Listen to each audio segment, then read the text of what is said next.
Sunday, in our sermon time, we'll be looking at Ezra chapter 9 and talking about our response to sin and what we can see from Ezra's life about how he responded to sin.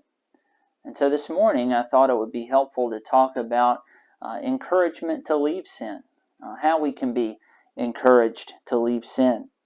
We can see this in Hebrews chapter 12, verses 1 and 2. The writer of Hebrews says, "Therefore, since we also have such a large cloud of witnesses surrounding us, let us lay aside every hindrance and the sin that so easily ensnares us. Let us run with endurance the race that lies before us, keeping our eyes on Jesus, the pioneer and perfecter of our faith. For the joy that lay before him, he endured the cross, despising the shame, and sat down at the right hand of the throne of God." And so we see two things, or can see two things here, that I think can give us encouragement to leave sin behind. Number one, the writer of Hebrews talks about the cloud of witnesses that we have surrounding us. He says, "Therefore, because of this great cloud of witnesses, let's lay aside every hindrance and the sin that ensnares us."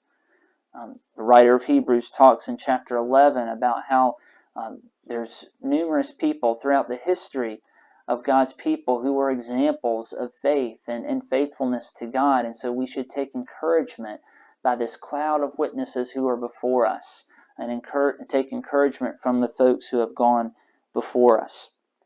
We should also, as the author of Hebrews says, keep our eyes on Jesus.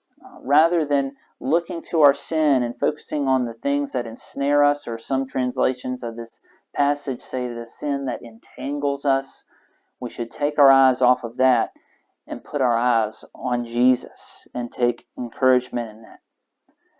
Sin at times can be a great struggle. Many of us could tell stories and testify to the fact that there was sin in our lives that we struggled with, that was hard to overcome. But we can take encouragement, that we can take our eyes off of that and put our eyes on Jesus. Remember all the many others who've gone before you and be encouraged by their faithfulness. Again, most importantly though, turn your eyes on Jesus. Fix your eyes on him and believe in his power over sin in your life. Have a blessed day.